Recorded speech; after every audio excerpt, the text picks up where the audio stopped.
Okay, so have you guys had mentors? And I guess I don't know who I heard this from, but I know I heard it from someone, so this is not an original thought. And I've had some mentors that are amazing, and I learn a lot from. And I've also had mentors that I'm just like, I think I could give myself better advice. It's not because I'm not willing to learn from anyone, but the reason I feel that way is because I have a lot more information stored up in my head about my situation than I could ever portray and explain in 30 minutes that I meet with a mentor. So I kind of started to do this thing over the last couple days where I say, hey, Bobby, if you were your mentor, what would you say? Right now, Mentor Bob would say, cut the hardscape division. Cut it. Don't do it anymore. Be done with it. Get rid of it. Stop wasting time on it. You're losing money on it. Adios, amigo. With that being said, it's really tough because we just hired someone new in that division, which I think is A+. We have been investing time in another manager in that division for year 3 now. So you'd like to hope, as an idiot entrepreneur that I am, wow, so sorry. You'd like to hope that, oh, we're just about to turn the corner and we'll finally start making money off of that 3-year investment. But as my own mentor, I'd say, cut bait. So I don't know. I'm gonna be honest. That's what I would say as a mentor, but I'm being a big baby as the actual mentee because I don't want to cut them. I don't want to cut friends. I don't want to look at the 3 years that we worked on this and say we did all that learning for nothing. We lost that 100,000, 200,000 on that division for nothing. I don't want to. What is up with that?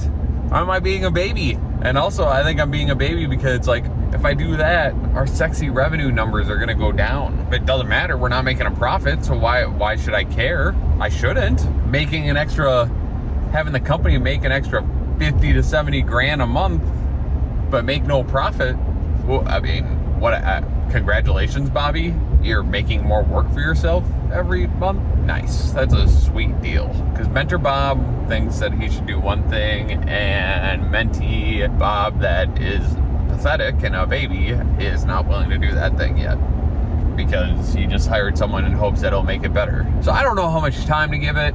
I'm thinking I'm gonna set some hard lines on Monday. It's currently Friday when I'm making this, and those hard lines are essentially gonna be like, this division has to pull a profit over the next 2 weeks. This division has to be better at, well, management. And if those items do not take place over the next 2 weeks, division cut. So I think that's what I'm gonna do on Monday. It sucks, but that's life. Life ain't easy.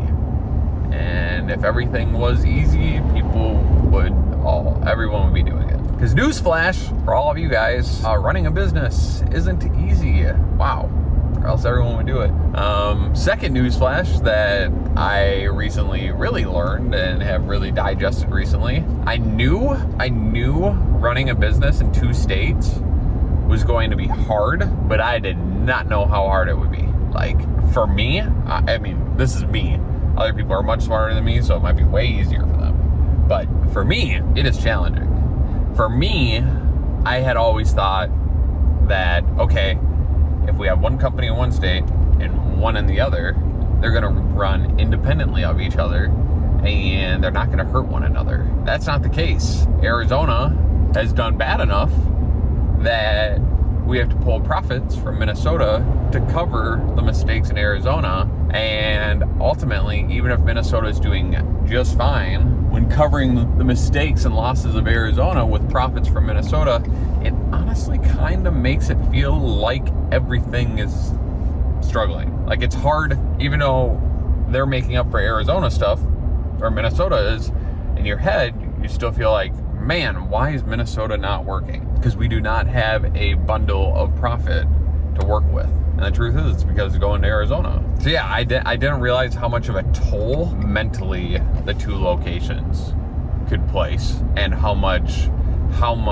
carryover and bleed through there would be between the locations, and how they would both affect each other in some way, shape, or form. Because part of me thinks the Arizona division kind of sucks, or sucked, mainly because there's a part of them that felt like they didn't I mean, don't need to dominate with profits because we got a hub, a corporate hub that's going to still finance our mistakes versus the logic of, hey, you know, if we make mistakes, we have no money, business dies, we have no jobs. That should have been and should be the mentality moving forward, but I think I gave them a false sense of security where it's like, oh, we're in 2 states, so you should feel safe, and this is great. We know what we're doing. We don't. This is not an ego thing, but I am not smart. But with the people in our company that have life experiences, I have the most experience in every part of the company, which is a problem because due to the lack of life experience within the company, there aren't people telling me what I'm doing wrong because I know that I'm screwing up on plenty of things, but I don't know what it is that I'm screwing up on because I don't have the experience, or else I wouldn't be screwing up on doing it. Like, I don't have anyone in the company to show me that I'm screwing up. I don't know if that makes sense, but like, I said this to Ashley last night, and Ashley was like, well, none of your employees they're not gonna tell the boss that they're wrong. I was like, well, it doesn't even have to be in that fashion. I try to be as straightforward as possible and tell people to just be honest, tell me when I'm wrong. But even beyond that, it's like, if others had enough life experience and were niche enough to be really good at some of their jobs, they wouldn't have to tell me I'm wrong. They would just have to do their jobs differently than I would. And I would be able to see, oh my gosh, I've been doing it wrong because look at the way that they're doing it. And that definitely is right. So, I don't know if that makes sense. All I know is I'm struggling with a couple things. What to do with the hardscape division.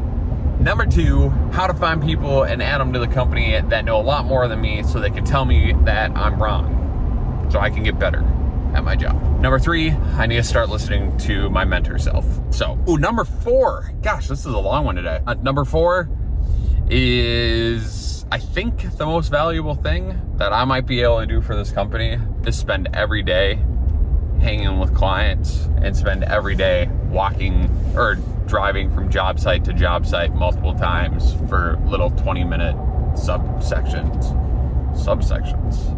20-minute periods of time, and just always be checking on guys, motivating, checking on jobs, walking them through it, giving next steps for the next 4-hour period before I'd stop in, and then in between that time, just meeting with clients, saying hi, dropping things off for them, giving them a good experience, making sure things are amazing for them. We need more Google reviews. We need more confidence when we walk off of big jobs that they're amazing, and we need to create an experience that people brag to others about. We need that, and ultimately, that probably comes down to me. So, I don't know. We do a lot of revenue for not crazy amounts of profit.